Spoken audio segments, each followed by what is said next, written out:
Olá pessoal, bem-vindos ao Biolabcast, uma jornada de conhecimento oferecida pela Biolab. O nosso podcast está disponível nas principais plataformas de streaming e no YouTube. Você já sabe, a cada episódio um tema novo com convidados muito especiais. Eu sou o Jairo Bauer, médico psiquiatra, apresentador desse podcast. Sou um homem branco de aproximadamente 1,75 m, cabelos castanhos, estou usando uma camiseta azul, estou no estúdio clássico de podcast e a gente aproveita, né, esse Novembro Azul no episódio de hoje para falar de saúde masculina. Para esse tema tão importante, né, eu tenho a honra de receber aqui no estúdio o Dr. Carlos Sacomani. O Dr. Carlos é urologista, doutor em ciência pela Faculdade de Medicina da Universidade de São Paulo e coordenador médico de inovação e tecnologia do Hospital AC Camargo. Bem-vindo, Carlos. Obrigado, Jairo. Obrigado a Biolab pelo convite. É muito bom estar aqui com vocês, com a Morgana, com o Paulo. Vamos falar um pouquinho sobre saúde masculina, agora Novembro Azul chegando, né? Bom, eu sou urologista, eu sou um homem de mais ou menos 1,80 m de altura, tenho cabelos brancos, bem brancos, além disso. Sou de pele branca e estou vestindo aqui uma camisa azul justamente por causa do Novembro Azul. Perfeito. A gente tem a honra de receber aqui no estúdio o ator, apresentador e empresário Paulo Vilhena. Oi, Paulo, bem-vindo. Que delícia, Jair. Muito obrigado pela recepção, muito obrigado pela oportunidade de estar aqui com vocês, trocando essa ideia que é de, na minha visão, hoje ainda com, né, os nossos 45 anos, muitíssimo importante. E sou um homem branco, estou vestindo uma camisa branca, tenho cabelos castanhos escuros, olhos castanhos, sou ator, apresentador e empreendedor. E estou aqui para trocar essa ideia com vocês com o maior prazer. Muito bem-vindo, Paulo. Obrigado. E a gente também tem a honra de receber aqui no estúdio a doutora Morgana Domingues da Silva. A Morgana é ginecologista, é consultora médica da linha de ginecologia da Biolab e preceptora da residência médica de mastologia da Unifesp. Bem-vinda, Morgana. Muito obrigada, Jairo. Obrigada pela presença, pela participação. É um prazer estar aqui com vocês nesse tema tão importante, né? Saúde masculina. O Novembro Azul aí chegando, então muito obrigada. Bom, eu sou uma mulher branca, de olhos castanhos, cabelos castanhos e estou vestindo uma camisa branca. Eu sou médica mastologista e é isso, é um prazer estar aqui. Obrigada. Morgana, muito bem-vinda. Bom, pessoal, a gente aproveita o Novembro Azul para falar de saúde do homem. O Brasil tem alguns dados, alguns números muito importantes em relação à saúde masculina, né? Dados da PNAE, Política Nacional de Atenção Integral à Saúde do Homem, né? Aliás, o Brasil é um dos poucos países aqui na América Latina que tem uma política nacional de atenção à saúde do homem. Mostra pra gente que, com todos os avanços da tecnologia, os homens costumam morrer em média 7 anos antes das mulheres, né? Até os 80 anos, os homens morrem mais do que as mulheres, né? Problemas cardiovasculares, problemas respiratórios são de 40% a 50% mais frequentes entre os homens e existe uma certa resistência masculina em olhar para a saúde. Bom, e eu começo então aqui perguntando para o Paulo o seguinte, olha, vou dar um spoiler para vocês. Paulo foi, né, há muitos anos atrás, 20 anos atrás, foi meu vizinho lá no Rio de Janeiro. E era um cara assim, que tinha um estilo de vida saudável, né? Pegava onda, Sim. Né? A gente morava muito perto da praia. Paulo, nessa época você tinha preocupação com a saúde ou isso muda a partir do nascimento da tua filha, da Manu? Jairo, eu te confesso que, na verdade, para mim, a questão da saúde sempre foi um tema de importância, assim. E eu fui percebendo isso ao longo da minha vida de uma forma natural, pelo olhar da minha mãe, que me dizia sempre que eu me alimentei muito bem. Uhum. Então, desde pequeno, assim, a alimentação para mim sempre foi um ponto muito relacionado à saúde, assim. Por gosto, nunca foi uma forçação de barra dos meus pais, assim, mas eu sempre gostei muito de todas as verduras, saladas, comia bem, sempre comi bem, assim. E isso foi se estendendo pela minha juventude, adolescência e a prática dos esportes. Isso, assim, sempre também foi algo que minha família fez questão de me aproximar, né, dos esportes. E essa composição entre uma boa alimentação e os esportes me deu, já logo de cara, assim, desde a minha infância e adolescência, como eu disse, uma vida saudável. E aí, obviamente, né, com o passar dos anos, trabalhando, as correrias do dia a dia, assim, vão, às vezes, distanciando a gente um pouco ou do esporte ou de uma possibilidade de se alimentar bem dentro de uma rotina de trabalho, de gravação, de filmagem. Mas, assim, eu sempre prezei muito por esses dois pilares, a alimentação e o esporte. E isso vem desde de garoto mesmo, assim. E esse teu olhar sobre a saúde, assim, você já tinha essa questão de alimentação, de atividade física. Com o nascimento da tua filha, isso dá uma mudança na tua perspectiva? Dá, e é uma mudança com a pretensão de longevidade para, né, poder estar mais tempo ao lado da família, ao lado do crescimento da minha filha, acompanhar essas fases, tá bem fisicamente, com a lombar em dia, para conseguir né, suportar ali os colos a serem dados e curtir com ela, que esse que é o grande barato da vida, assim. Né? Eu fico lembrando do meu pai comigo em vários momentos, assim, da gente se divertindo, indo viajar, indo a shows, indo a estádio, indo jogar uma bola na praia. E é isso que eu quero, né, proporcionar para ela e para mim. Então, hoje, eu entrei recentemente num processo de reavaliação. Estou com uma refação de exames para amanhã, inclusive. Entrei num outro ritmo de treinamento para um trabalho que é para o ano que vem, mas que também está tudo incorporado num bem-estar, né, diário, assim. E voltei a me ater à questão da alimentação, assim, de uma forma mais precisa, assim, sabe? Das refeições diárias, do que comer, porque é um momento, né, de refazer a engrenagem da máquina aí pós 45 anos. Muito legal. Carlos, isso que o Paulo está contando pra gente é um retrato do homem brasileiro ou, via de regra, o homem tem dificuldade de chegar no médico? Conta pra gente. Eu acho que não é um retrato do homem brasileiro, na verdade, né? Na verdade, o que ele está mostrando é como deveria ser o homem brasileiro. Pensar na alimentação, pensar no autocuidado, pensar até na longevidade também, até porque tem filhos, quer participar da vida dos filhos. Eu vou até contar uma história minha, né? Claro. Eu era obeso, né? Eu, na verdade, era atleta, judoca, fiz atividade física a minha vida inteira. Depois dos 40 anos, aquela vida de médico, opera de manhã, consultório à tarde, e o meu almoço era um salgadinho na padaria da frente. Né? E aí eu engordei bastante. Cheguei a pesar quase 125 quilos e tinha uma barriga um pouco protuberante. E aí os meus exames começaram a alterar, comecei a ter a apneia do sono, que é aquela dificuldade para dormir, roncar bastante, e comecei a ter uma vida completamente sedentária. Até o momento em que eu tive um clique, né? E esse clique também muito ligado às minhas filhas. Eu tenho 2 filhas, uma tem 18, a outra tem 21. Né?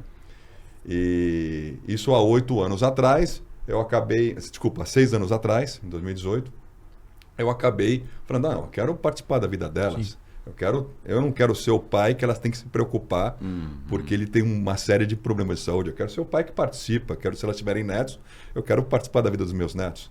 E aí eu decidi mudar de vida. E aí eu perdi quase 30 quilos só com atividade física. Não fiz nenhum tipo de cirurgia. Caramba, atividade física e alimentação. Atividade física e dieta. Né? Fui fazer uma dieta, procurei um endócrino, um cardiologista que era meu sócio na época. E fomos para esse lado de atividade física, e hoje eu faço atividade física todos os dias, faço musculação e corro. Né? Já fiz até crossfit, mas eu decidi parar de fazer crossfit. Nem tanto. Ainda tenho 56 anos, não é muito mais para mim. Agora, o brasileiro, de maneira geral, ele não tem o perfil do Paulo, que deveria ser o perfil, não tem o perfil do Jairo também, que eu tenho certeza que o Jairo também participa desse nosso Tô melhorando, é um desafio. Então, assim, tem dados da Sociedade Brasileira de Urologia que dizem que 49% dos homens só vão ao médico se tem algum tipo de sintoma. Isso é bem diferente da mulher. Acho que depois a Morgana pode falar bem sobre isso, mas a gente teria que aprender com as mulheres que se cuidam desde sempre. Bom, ginecologista, o homem só baixa no urologista pela primeira vez ou no médico, às vezes com 40, 50 anos. 51% nunca foram ao urologista. E 59% vão, mas não vão de maneira rotineira. Quer dizer, faltam em consulta, ficam 2, 3 anos sem aparecer. Então, eu acho que uma mensagem importante que nós temos que passar é justamente essa questão. Autocuidado, hábitos saudáveis, cuidar de si mesmo é importante para a saúde mental, é importante para você poder até ter a sua atividade profissional e curtir a sua família, né, que é o mais importante. Claro. Morgana, o Dr. Carlos levantou a bola, eu queria que você desse uma cortada aí pra gente. Assim, vocês, de fato, né, as mulheres se cuidam, né, desde sempre, né? Sai do consultório do pediatra, vai pro consultório do ginecologista, né? E pelo menos uma vez por ano estão fazendo os controles, né? Conversando com um profissional de saúde. Então, o que falta, assim, pra gente conseguir chegar, né, perto ou tentar melhorar essa frequência? E tem um outro dado interessante, né, Morgana, que quando o homem vai pro médico, assim, boa parte das vezes é influenciado por uma mulher, né? Então é a mãe que leva o filho, é a companheira que leva o marido, ou é a filha que leva o pai, né? Então, assim, durante toda a vida a mulher é a condutora de saúde aí do homem em muitas vezes, né? Como que a gente delega pro homem esse cuidado, assim? Como que faz? Como que muda essa mentalidade? Eu acho que é um desafio, né? Essa como a gente vê aí realmente na saúde feminina, isso já faz parte lá desde o começo da vida menstrual da mulher, né? Então a mulher já é levada pela mãe, geralmente para o ginecologista, já tem essa rotina de se cuidar, de autocuidado, né? É muito interessante também que a gente tem bastante incentivo, né? A cuidar da saúde também durante a gestação. Então, a mulher, ela tá ali sempre em contato com o seu ginecologista, com o seu obstetra. Então, fica muito mais fácil, até culturalmente, a gente introduzir esse conceito de prevenção, de cuidar, de fazer exames periódicos, né? Ali na vida adulta e a partir dos 40 anos de forma mais rotineira. E no homem, a gente sabe que não é assim, né, Jair? Infelizmente, o que a gente vê no nosso dia a dia não costuma ser tão próximo ao que, né, o Paulo, o Sacomani comentaram, né? Os homens vão cada vez, né, eles vão muito pouco pro médico e geralmente são levados pelas mulheres da família. E é um desafio pra gente que trabalha com saúde masculina, trazer esse conceito de que a prevenção, diagnóstico precoce de algumas doenças é muito importante, né? A gente consegue não só trazer qualidade de vida, como principalmente longevidade, né? A gente diagnosticar, por exemplo, um câncer de próstata no início, o tratamento é muito mais tranquilo, né? E a qualidade de vida depois desse tratamento vai ser muito melhor, né? Então, eu acho que é isso que a gente está fazendo aqui, né? Conversar sobre isso, trazer a importância, né, na rotina do homem. Então, ter exemplos bons, né, de que qualidade de vida, exercício, perda de peso realmente traz aí benefícios, e pensar assim no homem como alguém que também vai ter aí um bom desenvolvimento e vai poder acompanhar melhor seus filhos e ter uma longevidade, chegar na terceira idade de forma ativa, de forma saudável, né? É o que a gente mais quer. Legal. Paulo, estamos vendo que você fugiu da curva, né? Graças a Deus. Desde cedo tinha essa preocupação, continua a ter. E a gente percebe, tem uma certa resistência masculina, né, em buscar ajuda em saúde. Talvez por conta dessa masculinidade tradicional, preconceito. Receio, né? Também muito medo, né? Do que eu vou descobrir. Né? Eu tive esse papo ontem com um amigo. Ele falou exatamente isso. Falou assim, pô, tô fazendo os exames, não sei o quê. Como é que você tá de exame? Ele falou assim, nem vou, porque vão descobrir alguma coisa. Eu falei, mas que loucura é essa? Vai logo, cara. Né? Não, morro de medo. Isso é curioso, né? E se isso é né, provoca um bloqueio, né, no acesso do paciente ou do homem ao médico para cuidar de saúde física, para a saúde mental, eu acho que ainda é mais complexo, né? Paulo, você trabalhando em televisão, né, durante muitos anos, interpretando papéis, lidando com as emoções dos personagens, com as tuas próprias emoções, como Como que foi a questão da saúde mental na tua vida e como você sente que isso acontece com os homens? Você acha que eles têm ainda mais dificuldade de chegar num profissional? Acho que sim, cara. Eu mesmo tenho. Quer dizer, eu tive 3 experiências com psicólogos, né? E, inclusive, teve um que era um cara, assim, excepcional, que se chamava Dr. Nicéias. Era no Rio de Janeiro. O consultório dele ficava em Botafogo. A gente morava lá no Recreio. Longe. Longe demais. Mas eu fazia questão porque o primeiro encontro com ele foi tão positivo, assim, porque a figura, né, do psicólogo sempre foi uma figura, assim, muito, às vezes, estranha, né, no sentido assim, pô, eu não conheço a pessoa, eu tenho que me abrir, né, tipo, profundamente sobre questões de traumas, sobre questões muito sensíveis. Mas isso para mim, sei lá, talvez pelo meu trabalho, nunca foi um problema. Eu sempre fui muito direto ao ponto. Falei assim, pô, se eu tô sentado com um profissional, eu vou usar da expertise dele para me ajudar. Sim. E assim, sempre, nas 3 experiências que eu tive, assim, por conta das mudanças, eu falei abertamente, claramente sobre tudo que me incomodava, que me inflamava, que me adoecia mentalmente.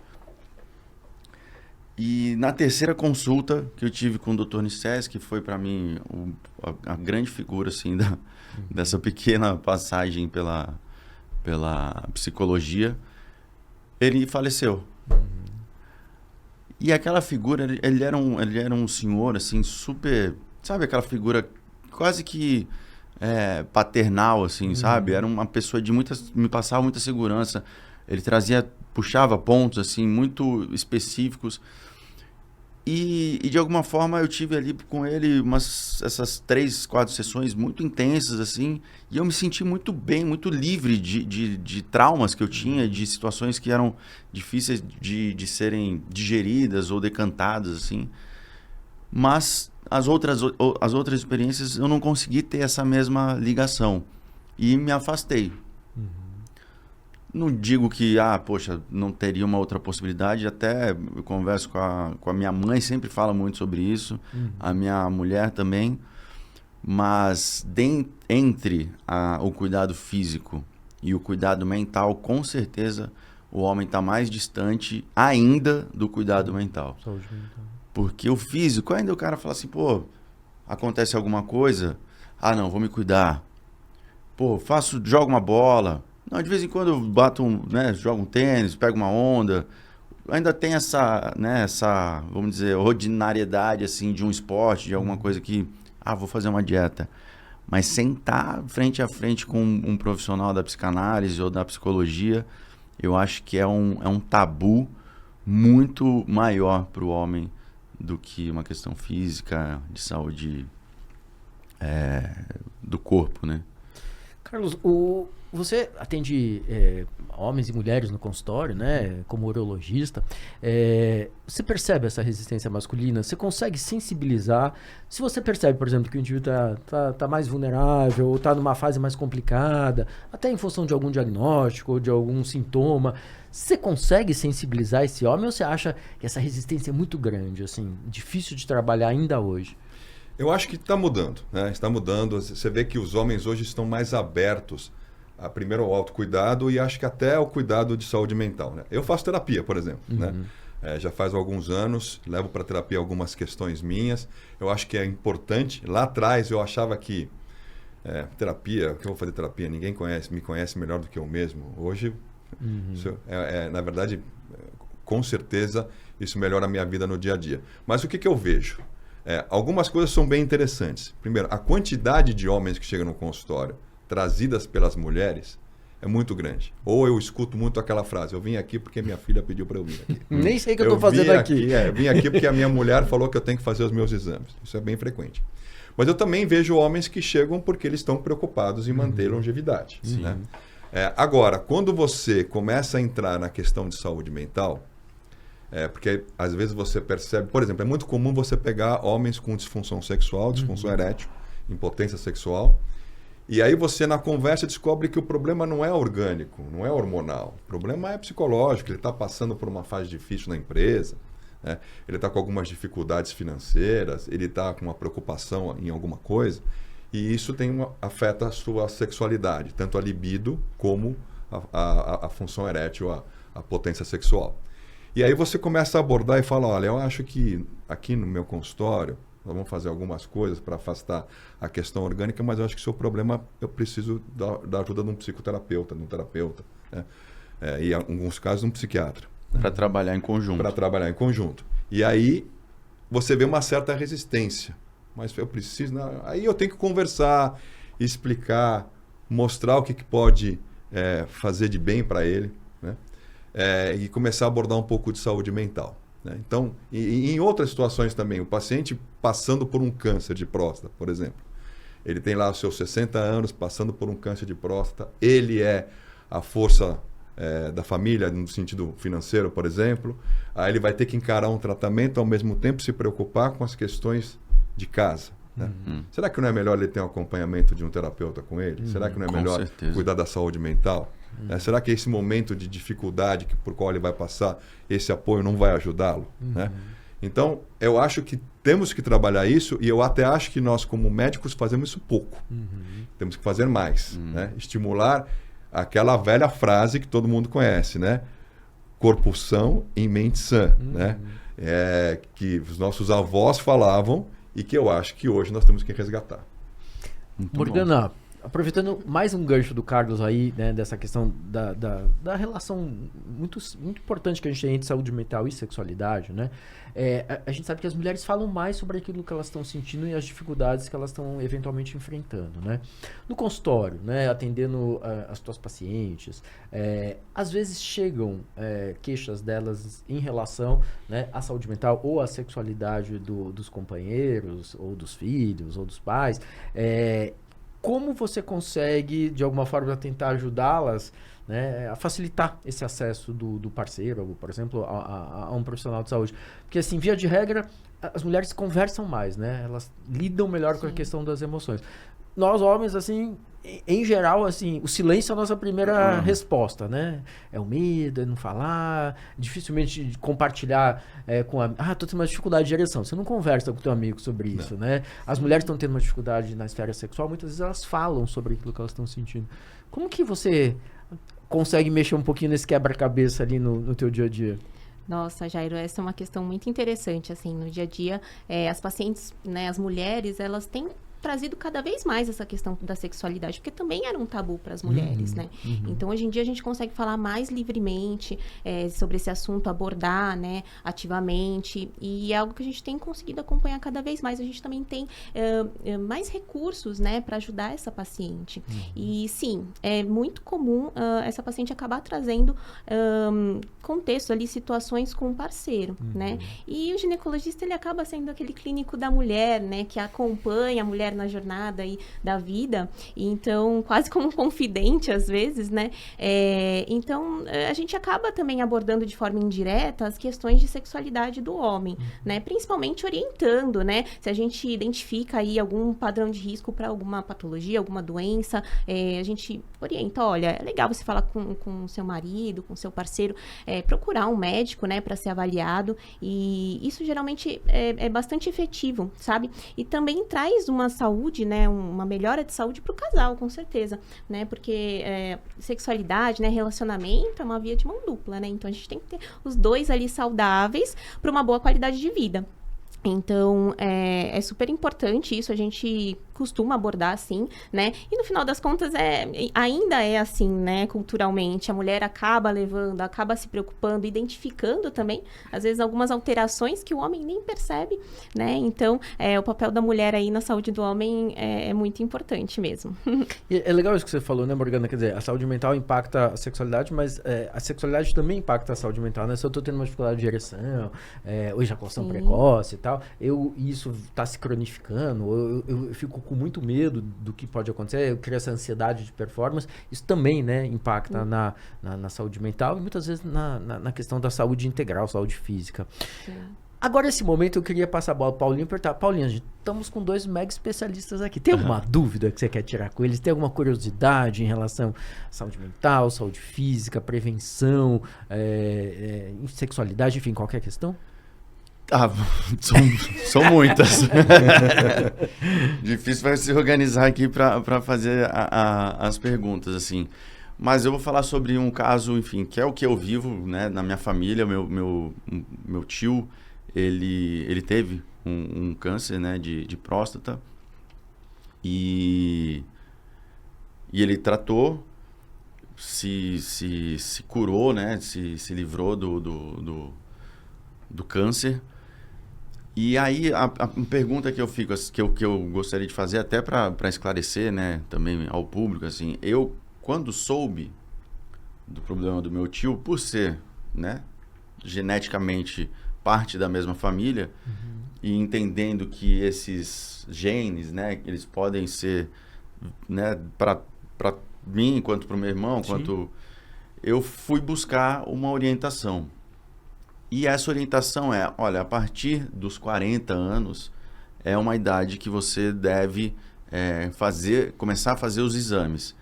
E esses exames devem ser, né, anuais, e a partir dos 45 eles devem passar a ser, não sei se semestrais. Eu queria talvez trazer esse esclarecimento, assim, porque eu, quando fui a primeira vez fazer, eu tinha 39 anos. E desde então, anualmente, eu faço um check-up geral e faço também o exame de toque. É uma regra ou existem maneiras diferentes para cada caso, dependendo de como foi a doença do familiar? Essa pergunta é boa, Carlos. Como que está hoje o estado da arte da prevenção especificamente para a questão do câncer de próstata, já que a gente está no Novembro Azul? Né? Nós passamos por várias fases com relação a isso, mas hoje a recomendação da Sociedade Brasileira de Urologia, e vou falar da nossa sociedade, ela diz que o homem tem que procurar o urologista principalmente após os 45 anos para fazer o rastreamento de câncer de próstata. Existem algumas discussões sobre rastreamento de câncer de próstata, mas o importante é que você indo ao urologista, você consegue detectar precocemente. Né? E depois até discutir tratamento e até em algumas situações você pode até apenas acompanhar. Né? Então, pela Sociedade Brasileira de Urologia, após os 45, principalmente após os 50 anos.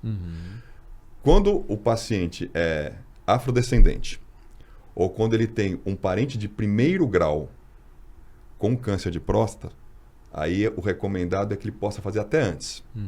Por quê?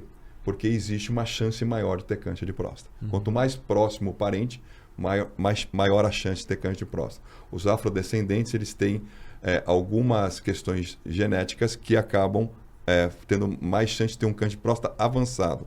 Por isso que a gente pede para ir mais cedo, porque um diagnóstico precoce também tem um impacto importante no tratamento e na qualidade de vida. E essa é uma questão importante.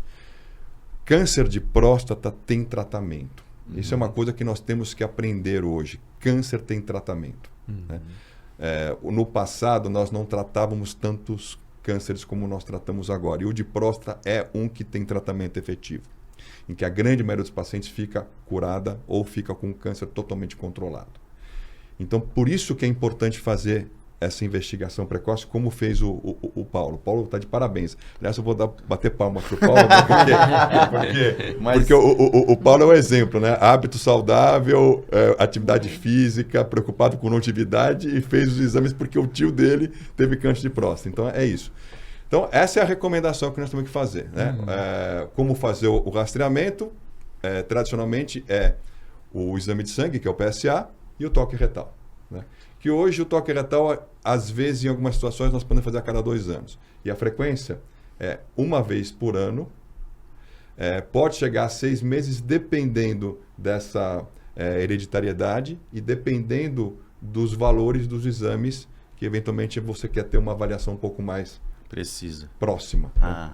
Então, acho que é por aí. Carlos, você consegue só explicar simplificadamente? O PSA é o exame que detecta o quê? Só para as pessoas entenderem, né? O PSA é um exame de sangue.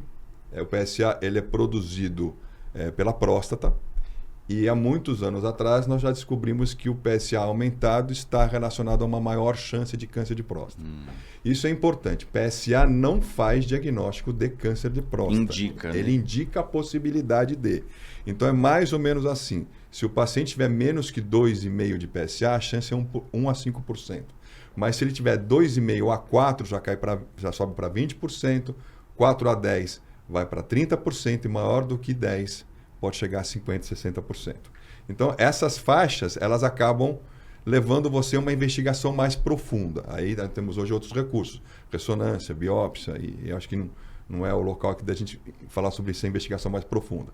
Mas o PSA, e ele é uma proteína produzida quase que especificamente pela próstata. Por isso que ele é um marcador de câncer de próstata. Existe uma produção quase que irrisória na glândula submandibular, que é uma glândula aqui embaixo, mas é irrisória, nem conta, e ele é principalmente produzido pela próstata.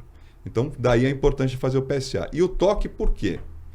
Porque em algumas situações nós podemos ter um PSA normal ou quase normal, e o toque com alguma alteração, um nódulo, uma área mais endurecida, que acaba também nos levando a uma investigação mais profunda. Tá bom? Óbvio que é um exame desconfortável, mas é um exame que muitas vezes é importante de ser feito. Hoje nós conseguimos fazer talvez com uma frequência menor, né? Eu só queria lembrar um pouquinho, você falou um pouco sobre o homem não procurar o urologista com medo de acontecer alguma coisa. Existe essa questão de que procurar médico para o homem é um sinal de fraqueza. Eu acho que não. Tá doido. O Paulo está aqui para mostrar que é um sinal de fortaleza. Exatamente o contrário. Exatamente o contrário. Né? Você tem que procurar realmente um médico. E se você fizer o diagnóstico precoce, é a sua chance de curar e ter uma qualidade de vida muito boa. Né? Hoje nós nos preocupamos muito, não só em curar o câncer, mas em devolver o paciente uma qualidade de vida bastante boa, ele voltar a ser como ele era antes do tratamento. Que às vezes fica muito no âmbito social, né? Essa coisa do tipo, não, vou procurar um médico. E esse comentário entre amigos, não, porque, meu tio ou meu pai teve câncer, mas eu tenho que ver. O cara, mas você vai lá no urologista, vai tomar dedada, hein? Eu assim, meu amigo, eu vou porque eu quero saber se eu tenho alguma possibilidade de, se for o caso de ter a doença, me curar dela. Claro. E acabou. Pode falar, pode dar risada. E depois eu te passo o contato, que você deveria ir também. Não é? Carlos, só aproveitando o PSA, assim, a gente sabe, próstata é uma glândula exclusiva dos homens, né? As mulheres não têm a próstata, né? E o PSA pode aumentar também em outras situações e na próstata não é só câncer, né? A gente tem uma série de outras situações que podem acontecer, por isso a importância do homem estar ali no consultório do urologista. Dá uma contada pra gente nesse cenário. Então, a próstata, ela pode crescer, pode ter o aumento benigno da próstata, que não é câncer, e que ele tem algumas características um pouco diferentes. Então, o câncer de próstata, um ponto importante, é que ele, em geral, não traz sintomas. Ele é assintomático. Né? Para ele dar sintomas, ele demora muito tempo, e aí já é um câncer mais avançado. O aumento benigno da próstata, já não. Ele pode causar sintomas como dificuldade para urinar, e urinar várias vezes à noite, ter uma urgência de ir ao banheiro, são alguns dos sintomas que nós vemos com o aumento benigno da próstata, que também pode aumentar o PSA, porque se eu aumento a quantidade de tecido prostático, aumenta o tamanho da próstata, se produz mais PSA, então o PSA pode estar alterado pelo tamanho da próstata. Né? Por isso que eu falo, o PSA não faz diagnóstico de câncer de próstata, o PSA indica a possibilidade de ter câncer de próstata. Existem outras situações, como por exemplo as prostatites, que são inflamações da próstata, que podem ser agudas ou podem ser crônicas, podem causar dor, desconforto, ardência para urinar. Então, são outras situações que existem. O importante é que quando você faz o acompanhamento com o médico ou com o urologista com frequência, se você tiver um aumento benigno da próstata, você vai ficar sabendo e vai saber se precisa de tratamento. Se você tiver um câncer de próstata, você vai tratar. Se eventualmente você desenvolver uma prostatite, você também tem um tratamento para isso. Né? Então, isso reforça mais um pouquinho a importância de você procurar ter um acompanhamento médico adequado. O Paulo falou algumas coisas interessantes, né? Assim, ele faz atividade física, ele cuida da dieta, ele não tá obeso. Mas eu tomo uma cerveja também, tá? Também, não tem problema, né? De vez em quando não tem problema. Quer dizer, ele tem uma série de hábitos, vamos chamar assim, mais saudáveis. E eu queria entender um pouquinho, Carlos, essa relação entre obesidade, sedentarismo, estilo de vida mais saudável e prevenção, né, ao câncer de próstata. Você conta um pouquinho pra gente? Eu sei que você tem uns números bacanas. Lógico. Então, obesidade não é só uma questão estética. Eu acho que isso tem que ser bem colocado, né? Obesidade é uma questão de saúde, né? Nós temos que combater a obesidade no sentido de melhorar nossa saúde cardiovascular. Ninguém aqui tem dúvida dos problemas que um colesterol elevado, obesidade causam do ponto de vista cardiovascular, o risco de infarto, o risco de outras doenças, o risco de doenças cerebrais, como por exemplo o derrame cerebral, que é o AVC. Então nós temos alguns problemas com relação a isso. Mas no decorrer dos anos, agora nos últimos anos principalmente, nós tivemos vários estudos correlacionando obesidade com câncer, né? Com câncer de mama, né? E com câncer de próstata. Então nós temos alguns estudos que mostram que, por exemplo, o risco de ter um câncer de próstata avançado em um paciente obeso é 19% a mais. Para cada 5 no IMC é o índice de massa corpórea, aquele número que você calcula que é peso com altura, né? Para cada aumento de 5 no IMC, você aumenta em 9% a chance de morrer por câncer de próstata. Aumento de 5 quilos? De 5 do IMC. Ah, 5, tá. O IMC, quando ele é maior que 30, ele identifica que você é obeso. É um cálculo que você faz colocando o peso e a altura. Sim. Né? Então, você consegue... É o índice de massa corpórea. Então, para cada 5 que ele aumenta, você aumenta a chance de ter câncer de próstata em 9%. Câncer de próstata, mortalidade para o câncer de próstata em 9%. E tem outros estudos também bem interessantes que, por exemplo, com atividade física 5 horas por semana, você reduz em 30% a chance de ter um câncer de próstata avançado e em 25% a chance de ter um câncer de próstata letal, que te leve ao óbito, que te leve a uma evolução desfavorável. Tá bom? Então, esses estudos, eles estão começando a mostrar que não é só uma questão genética, é uma questão também de hábitos de vida. Existe a questão genética, óbvio, né? Nós até identificamos agora alguns genes relacionados com isso. Um deles é o BRCA2, que é o mesmo gene do câncer de mama, né? Que pode... homens que têm famílias, por exemplo, em famílias em que as mulheres tiveram câncer de mama, esses homens precisam também fazer uma avaliação com o urologista, porque se eles tiverem a mutação do gene BRCA1 e BRCA2, eles têm uma chance maior de ter câncer de próstata. Né? Então, mas os hábitos estão relacionados também ao desenvolvimento de um câncer e de um câncer avançado. Além do que, é óbvio que se eu tiver um paciente que tem um hábito saudável, que cuidou da sua alimentação, que cuida da sua vida e que acabou diagnosticando um câncer de próstata, ele tem uma condição física melhor de enfrentar uma cirurgia, de enfrentar um tratamento e de sair mais rapidamente, recuperar mais rapidamente e com isso tocar a sua vida. Né? Vai ser muito mais difícil num paciente que, por exemplo, infartou ou tem um comprometimento cardiovascular e eu tiver que indicar uma cirurgia para esse paciente. Morgana, para as mulheres, essa questão da prevenção, dos cuidados, além dela visitar o ginecologista pelo menos uma vez por ano, né? Ela a partir de uma determinada idade, ela vai fazendo alguns controles periódicos também, né? Faz o rastreamento do câncer de colo de útero, pesquisa do HPV, o vírus que está intimamente ligado a câncer de colo de útero, as mamografias, né? Para acompanhamento do risco de câncer de mama. Quer dizer, é muito estabelecido, né? Está muito claro isso, né? Para os homens, né? Essa discussão toda que a gente está tendo devia estar tão clara quanto, né? Que a partir de 45, 50 ou 40 em casos especiais, ele também devia fazer esse controle com o urologista, né? Porque a gente também tem esse risco aumentado, né? Na tua experiência, para as mulheres isso está muito introjetado, está muito na cabeça delas, né? No homem a gente tem que forçar ainda essa questão. Que estratégia você acha que a gente podia usar, assim, pegando essa experiência da ginecologista? Então, dentro da ginecologia, da mastologia, a gente já tem isso muito estabelecido por protocolos internacionais, né? Isso é muito debatido em congressos há muitos anos, né? A gente já tem estudos bastante robustos aí sobre a realização de mamografia, até diminuição de mortalidade por câncer de mama nas mulheres, né? Então, isso já é bem estabelecido. Acho que isso acabou ajudando, né, a permeabilizar melhor essa ideia de prevenção entre as mulheres. E a ideia de frequentar o médico regularmente pelos homens realmente é muito recente, né? Eu acho que tomando como exemplo dentro da ginecologia, o que a gente pode tentar trazer é realmente essa discussão dentro da sociedade, né? Levar isso mais para perto dos homens, desde dali da escola, né? E com os pais, em reuniões de pais, em reuniões de sociedade, assim, trazer o tema de saúde masculina como um todo, né? Câncer de próstata, mas também qualidade de vida, né? Alimentação saudável, longevidade.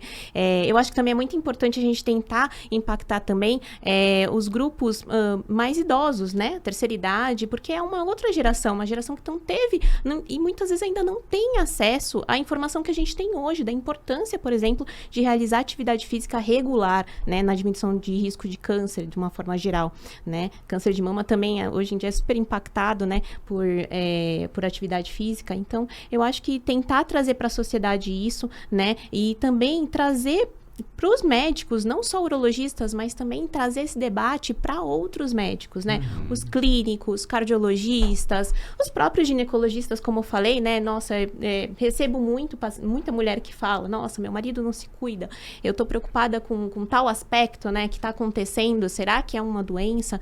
Então, eu acho que trazer para os outros médicos, para os outros profissionais de saúde, essa importância de que os homens realmente têm um pouco mais de tabu, de dificuldade de acesso, né? A esses assuntos, mas é super importante, impacta muito aí em longevidade, né? A gente pode trazer realmente uma melhora de qualidade de vida importante. Eu acho que é mais isso, a gente precisa debater mais, discutir mais, deixar isso mais natural no nosso dia a dia. Falar, né? Falar abertamente. Exato, sem preconceito, sem tabus, sem né? lugares específicos, sem consultórios necessariamente, né? Exato.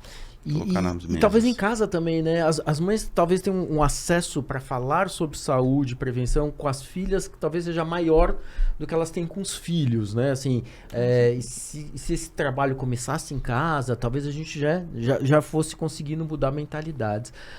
Paulinho, você sabia... a gente tá Novembro Azul, a gente fala muito de prevenção de câncer de próstata, né? Mas aproveitando a Morgana, você sabia que homem também pode ter câncer de mama? Eu já sabia, e agora a Morgana trouxe, o Sacomani também, um indicador que nos exames que eu falei que vou fazer amanhã, esses dois que você falou que são... O BRCA1, BRCA2... BRCA1 e BRCA2, pesquisa de mutação genética. Eles estão pedidos para mim... Porque minha avó teve câncer de mama. Então. Então, assim, são novidades, né? São novidades que assim, a ciência vai trazendo pra gente como alertas, né? Mas é uma novidade para mim. É uma coisa que não é uma coisa que está muito difundida, né? As pessoas não falam muito sobre isso. Morgana, tem um risco, né? Queria que você contasse um pouquinho sobre isso pra gente aqui. Tem um risco concreto, né? Do homem desenvolver um câncer de mama?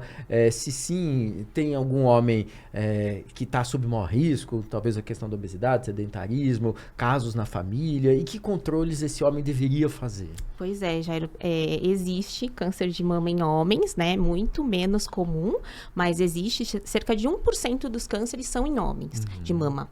E como fator de risco existe mesmo a hereditariedade, então a gente sabe que homens com mutações genéticas de BRCA1, BRCA2 principalmente, né, que é um tipo de gene, aumenta até, né, pode até duplicar o risco de ter câncer de mama em homens. Então, e é algo que é pouco falado, muito pouco falado, né? Mas o homem tem um pouco de glândula mamária, ele pode desenvolver ali na região, né, atrás da areola, um nódulo, algo que pode evoluir para câncer de mama. Tem algum tipo de exame de toque para o homem? Então, geralmente o diagnóstico ele é feito por exame clínico mesmo, porque a gente não faz mamografia, não faz nenhum exame de rastreamento. Então, a maior parte dos cânceres de homem, a grande maioria, o diagnóstico é por exame clínico e o homem acaba notando ali um nódulo na região, né? Eu já tive um caso também de um homem que teve fluxo, saída de sangue pelo mamilo, começou a sair sangue. deixou passar, ficou um ano para poder depois fazer o diagnóstico. Justamente por tabu, né? Por vergonha, não comenta com ninguém. E aí, quando começou a sair muito sangue, ele procurou e era um câncer de mama. Então, geralmente são sintomas assim, alterações na região ali do mamilo, né? Não é que eu lembro que a campanha, né, do autoexame nas né, mulheres. nas mulheres foi uma campanha que ficou muito marcada, assim, e que acho que deve ter ajudado de uma forma, né, grande, assim, né, a mulher a perceber e até mesmo, né, liberar esse assunto, ser mais... Para o homem, existe algo parecido? É importante que o homem, ele se perceba, se entenda ali, ele se examine sempre, ele precisa conhecer o seu próprio corpo como um todo, né? E o tórax ali é uma região que ele precisa sempre estar de olho. Se perceber uma nodulação, alguma coisa diferente, endurecida, um espessamento que a gente fala, né? Algum degrauzinho, alguma coisa diferente, é importante procurar ajuda. A causa mais comum de nódulo em homem é ginecomastia, né? Que é o crescimento da própria glândula mamária sem câncer associado. Sim. Isso é o mais comum, né? Geralmente bilateral dos dois lados, né? E é uma condição benigna, né? Mas nódulos de um lado só unilateral, né? Persistente, é sempre importante a avaliação de um médico, porque pode ter o risco aí de ser um tumor inicial. Então, homens se toquem também, né? Se Literalmente. percebam, né? Eu acho que tem um ponto importante que, assim, como o risco de câncer de mama em homem é baixo, não existe uma indicação de rastreamento do câncer de mama em homens. Tem que ficar bem claro. Então, fazer ultrassom de mama, por exemplo, não existe essa recomendação. Mas fazer o autoexame, se conhecer o seu próprio corpo, como a Morgana acabou de colocar muito bem, é importante. Se você sentir um nódulo, achar que tem uma coisa diferente, uma consistência diferente, custa nada você conversar com o seu médico sobre isso. E aí ele vai examinar, ele vai avaliar outras questões. E se eventualmente ele achar necessário, aí ele progride na investigação. Mas acho que a gente tem que deixar claro, em câncer de próstata existe uma recomendação para rastreamento. Em câncer de mama no homem não tem essa recomendação. Exato. E aí eu queria aproveitar essa discussão que a gente está tendo. Eu acabo falando muito sobre saúde e sexualidade com um público mais jovem, né? E aí eu queria trazer esse público um pouco para nossa discussão, para contar para vocês uma situação e a partir dessa situação uma discussão. Outro dia a gente recebe muitas mensagens pelas redes sociais, e-mail, essa coisa toda, mas mais pelas redes sociais. Um menino de 14, 15 anos, talvez 15 ou 16 anos, na verdade, que ele começou a perceber, né, por exemplo, um aumento muito importante do testículo dele, né, do tamanho do testículo dele, né, e ele ficou com muito medo daquilo, né, e ele mandou uma dúvida, porque ele estava com muito medo, mas ele não queria, ele tinha vergonha de falar com os pais sobre aquilo que estava acontecendo, e para ir para o médico, muito menos, ele não sabia nem como chegar no médico, tinha vergonha de ser examinado por um médico e mostrar os genitais dele e tal. Então, a gente percebe ainda o preconceito e a dificuldade de falar sobre esse assunto. E aí eu queria, vou passar a bola para o Carlos para ele falar um pouquinho dessa questão do risco de câncer de testículo, alterações, né, para a gente não ficar só na questão da próstata, né, já que quando a gente fala de saúde masculina, a gente está pensando em vários assuntos. E queria só juntar essa história, Carlos, para te perguntar o seguinte. Você deve atender pacientes mais jovens no consultório, né? Essa geração Z, né, de pessoas mais novas, que estão na faixa aí dos 15, 20 e poucos anos. Você percebe que vem com uma preocupação diferente com relação à saúde? Está mais tranquila para poder falar sobre seu corpo? Ou ainda tem muito tabu, muita dificuldade? A gente vai ter que continuar com essas campanhas? Bom, primeiro sobre o tumor de testículo, né? O câncer de testículo é um câncer do paciente jovem, do homem jovem. Faixa etária, a idade é 17 a 35 anos, quando acontece o câncer de testículo. Então, ele não é um tumor dos pacientes mais idosos, ele é um tumor dos pacientes mais jovens. E o quadro clínico é exatamente isso que você falou. O sintoma é esse, de repente sentir que o testículo aumentou de tamanho, ele tem uma consistência diferente, um pouco mais endurecido. Então, quando isso acontecer, aí é importante procurar um médico urologista, fazer a avaliação. Pode não ser nada, mas pode ser um tumor de testículo. E se for um tumor de testículo, a boa notícia é que você tem tratamento e tratamento extremamente eficaz. 85 a 90% dos pacientes com câncer de testículo, principalmente se diagnosticado precocemente, são curados definitivamente. Tá bom? Às vezes nós temos que retirar o testículo, isso tem que ser bem colocado. Mas com um testículo só você consegue se manter fértil, não tem problemas, e você consegue se tratar do câncer e se curar do câncer. E vida sexual normal. E vida sexual normal, absolutamente normal. Uma outra questão é com relação ao momento que nós estamos vivendo hoje com relação aos mais jovens, né? O Paulo, o Jairo e eu somos numa época em que nós tínhamos um grande fantasma na nossa vida que chamava-se AIDS. Tá bom? Então nós crescemos, a nossa adolescência foi vendo o crescimento dos casos de AIDS e vendo os nossos próximos, né? ídolos morrendo de câncer, morrendo de AIDS. Tá bom?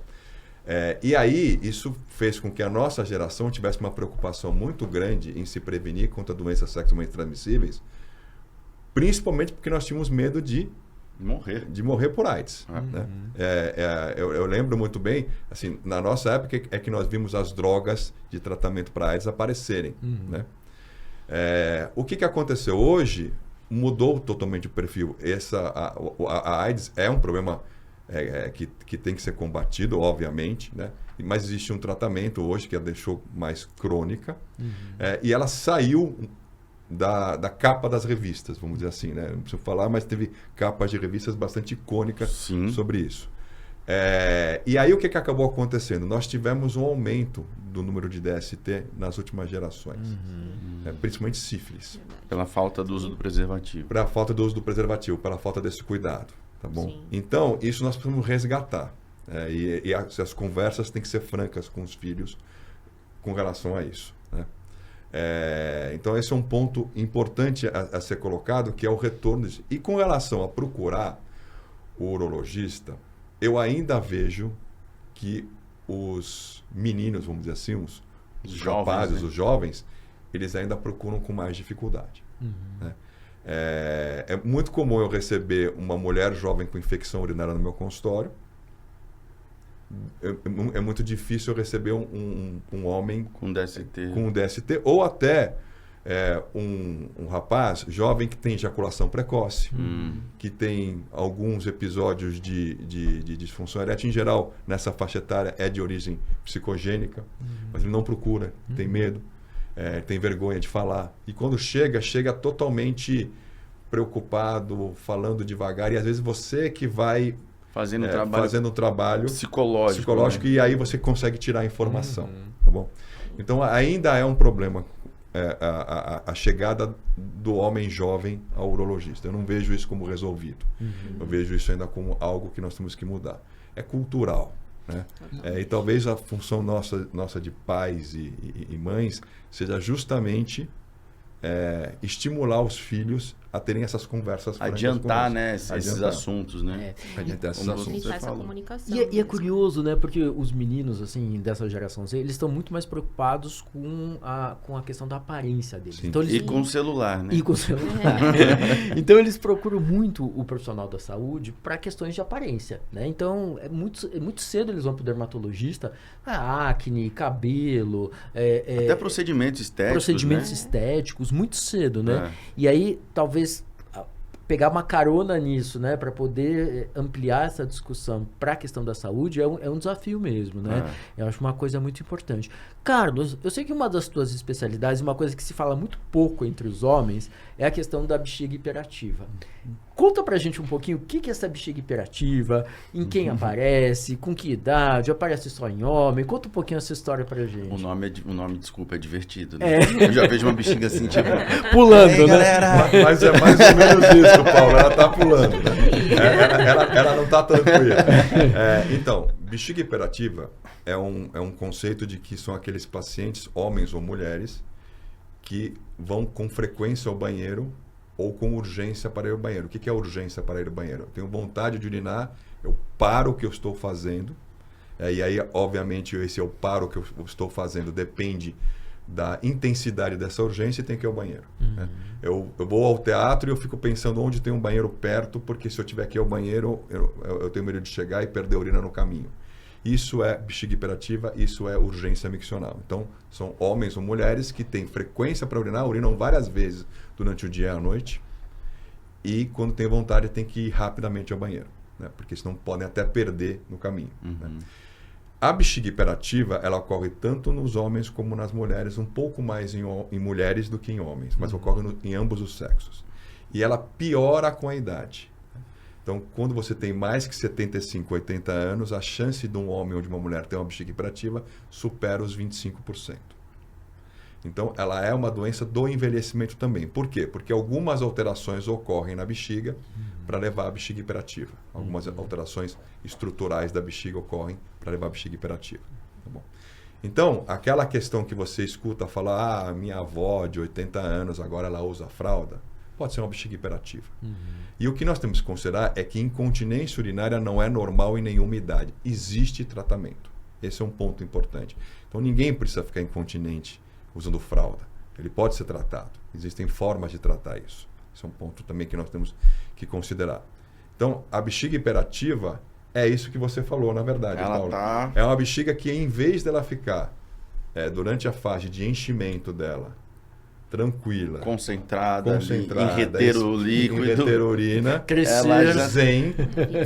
ela tem pequenas contrações ou ela tem uma sensibilidade muito alta, ela fica meio agitada mesmo, né? E essa agitação faz com que em determinado momento, mesmo com um volume pequeno de urina, ela tem uma contração, ela tem uma sensibilidade alta e o paciente precisa ir ao banheiro, homens ou mulheres. Existe uma relação entre aumento de próstata e bexiga hiperativa, né? Isso também é muito importante. Eles se encostam, né? Porque a próstata pode levar a acelerar esse processo das alterações estruturais da bexiga. Uma próstata que está aumentada e dificulta a saída de urina, ela pode acelerar esse processo da inflamação, da alteração estrutural da bexiga, da alteração da parede da bexiga. Agora, de qualquer maneira, tanto homens quanto mulheres podem ter o problema, né? O desafio no homem, como ele tem próstata, é o saber se o problema é da bexiga ou da próstata. Na mulher eu não tenho essa dificuldade, né? Mas ambos têm tratamento, tem que buscar. A incontinência urinária é um problema e a bexiga hiperativa é outro? Ou eles são o mesmo problema com nomes diferentes? A bexiga hiperativa pode levar à incontinência urinária. A bexiga hiperativa é a urgência para urinar, ou a frequência. Ela vira incontinência urinária quando essa urgência você não consegue chegar ao banheiro. Tá bom? Existem outras causas de incontinência urinária, mas a bexiga hiperativa é uma delas. E uma bem importante. E é um super tabu, né? Desculpa só complementar. É um super tabu, né? Essa perda urinária. Nas mulheres já é um tabu importante, imagina nos homens, né? E é mais comum em homens mais idosos, né? Sim. E que é justamente um público difícil de você abordar, né? Ai, meu avô tá perdendo urina. Às vezes eles realmente não querem falar e esse problema vai se arrastando e vai piorando sem um tratamento. E a gente sabe hoje que a gente tem vários tratamentos adequados. E tem uma coisa dessa terceira idade, assim, que eu falo assim, por já, né, ver em algumas famílias, até na minha mesmo, assim, do tipo, eu já tô com 77 anos, já tô com 80 anos, não vou ver isso, não quero ir ao médico. Como se meio que largasse, né, deixasse as coisas difíceis tomarem conta por acharem que a idade já é isso mesmo. Não, é a minha idade, tá, é normal. Mas não, né? Existem as possibilidades dos tratamentos. Sim, né? Tratamento e qualidade de vida para esse idoso, né? Manter, porque aquela pessoa que começa a perder urina em grandes quantidades, às vezes ela deixa de realmente fazer as suas atividades, de conviver com a sua família, com seus amigos, né? Então, isso acaba de restaurante, um teatro. Exato. Eu acho que essa questão de envelhecer bem é muito importante. Sim. Né? Nós vamos envelhecer. Isso, por enquanto, isso não... Cada vez mais, né? Cada vez mais, né? Vamos tratar as doenças e envelhecer. Então, essa questão de ter hábitos saudáveis e combater a obesidade, que a gente tanto discutiu aqui, é também para você ter longevidade e envelhecer adequadamente, né? Fazer musculação, por quê? Você sabe que tem um detalhe interessante, que assim, quem deveria fazer mais musculação é o mais idoso e não o mais jovem, obrigatoriamente. Porque o ganho para o mais idoso em musculação, eu não digo para você ficar... forte, mas para você ter uma condição muscular boa. Existem vários estudos que mostram que, por exemplo, você tem menos chance de ter demência ou de ter outras questões de dificuldade na sua velhice, de dificuldade para andar, dificuldade para conseguir fazer suas atividades diárias, se você tiver uma massa muscular de membros inferiores né? maior. Né? Então, tudo mostra para nós que esse caminho do hábito saudável, esse caminho de ter uma vida mais saudável, com saúde mental e saúde física, ele só tem benefícios para nós. Precisa ser persistente, né? Precisa Sim. ter constância, inclusive na Sim. terceira idade. Sim. E paradoxalmente é isso, né? O homem começa a se cuidar um pouco mais quando ele vai ficando mais velho, né? velho. 60, até por necessidades, né? Sim. Enfim, por alterações, sintomas, doenças, né? Que são mais frequentes que o envelhecimento. O homem de 60 mais tende a procurar. Aí a gente tem uma mudança, né? Dessa resistência e ele passa, talvez levado pela parceira, pela filha, mas ele passa aí mais. Gente, a gente tá quase terminando, mas eu queria fazer um bate-bola rápido. A gente até já falou alguns dos pontos aqui, mas só para esclarecer aqui algumas questões. Carlos, a única doença na próstata é o câncer? Não, Não, né? Não, tem outras doenças, principalmente o aumento benigno da próstata. Só os homens idosos desenvolvem câncer de próstata? A partir dos 40, 45 anos, a chance é maior, né? Menos de 40 anos é improvável ter câncer de próstata, é muito difícil. Tem relatos muito esporádicos dentro da literatura médica, mas é muito difícil. Em geral, 40, 45.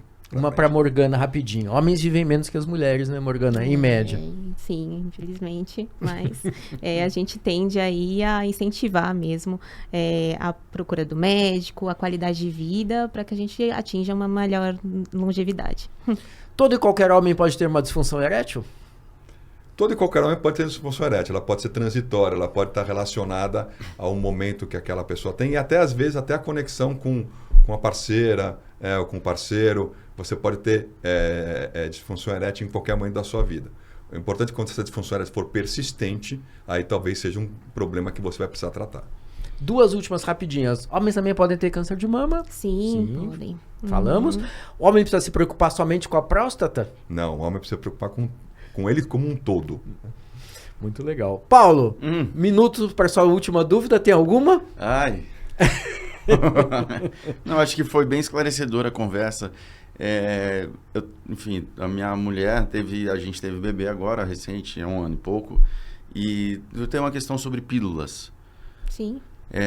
Tiveram dois movimentos de pílula que ela né, deixou de tomar uma antes, né, da gravidez, ela parou de tomar e pós, né, parto, depois ela voltou a tomar uma outra pílula que é diferente. Sim. E aí o fluxo dela começou a mudar, encurtou o tempo entre um fluxo e outro. Qual que é essa dinâmica? Tem alguma... A gente tem uma tendência, né, na obstetrícia e na ginecologia, a paciente que... porque a gente tem 2 tipos de pílula principais, né? 2 grupos grandes de pílulas. Aquelas de estrogênio com progesterona. E aí, a progesterona é o hormônio que vai dar contracepção e o estrogênio, ele regula a menstruação. E temos as pílulas só de progesterona, né? Essas pílulas de progesterona, elas tendem a causar mais escapes menstruais, menstruações mais irregulares pela falta do estrogênio. Isso tem a ver com a amamentação? Sim, a gente evita, né, o uso da pílula combinada durante a amamentação. Isso tem mudado um pouco, né, recentemente, mas a priori, a maioria dos ginecologistas, eles priorizam métodos contraceptivos que não tenham estrogênio, né, pelo risco principalmente mais teórico, né, da passagem desse estrogênio pelo leite materno, né, e uma possível inibição da lactação também. Então, por isso que a gente, como ginecologista, numa paciente que está ali lactante, a gente dá uma preferência maior para as pílulas de progestagênios ou outros métodos, né, com progesterona isolada. É por isso que houve essa mudança, mas isso acaba, né, consequentemente dando mais escapes aí, a gente pode fazer um manejo também desse quadro. Entendido? Entendido. Clarificado. Muito bem. Antes da gente acabar, recadinho final de cada um de vocês para os homens, principalmente os homens, mas também para as mulheres que estão assistindo a gente hoje. Recado final, faça atividade física, coma adequadamente, procure um médico, acompanhe, cuide da sua saúde e tenha uma vida com bastante qualidade e o mais longevo possível. Bom, eu acho que como mensagem final, assim, se atentem ao corpo, né, os sinais que o seu corpo dá, realmente procurem um médico para fazer o segmento, ou são suas mulheres, suas esposas, né, nessa rotina aí de autocuidado e previnam-se. Legal. Paulinho. Eu diria, não procrastine, não deixe para trás, não deixe passar o tempo, não perca uma possibilidade de iniciar, seja uma atividade física, seja uma nova maneira de se cuidar, de se alimentar. Avise os seus amigos, conversem com seus amigos, não deixem esse tabu deitado em cima de uma mesa de bar. Troquem uma ideia, falem a respeito sobre tudo, sobre a sua saúde, sobre a saúde do amigo. Finge que é o primo, pergunta, né? Falando que é meu primo de 3º grau tá com disfunção erétil, ou não, tá com dores. Porque se a gente conversa, a gente consegue resolver, né? Esclarecer pelo menos algumas coisas e incentivar sempre um ao outro ao cuidado físico, mental, espiritual, enfim, a evolução. Muito obrigado, Dr. Carlos, doutora Morgana, Paulo Vilhena, muito obrigado pela presença de vocês, pelas considerações, pelo papo. Você que assistiu a gente, espero que você tenha curtido, gostado. E se curtiu, se gostou, siga as redes sociais da Biolab e ative as notificações para saber dos nossos próximos episódios. E antes da gente fazer a despedida final, tem um presentinho da Biolab para cada um de vocês. Oba! Já vou entregar aqui. Doutora Morgana. Obrigada. Doutor Carlos. Obrigado. E para você, Paulo Vilhena, muito obrigado, uma lembrança da doutor. Biolab. Gente, a gente fica por aqui. Carlos, Morgana, Paulo, muito obrigado e até a próxima. Valeu. Até. Tchau, tchau. Obrigado.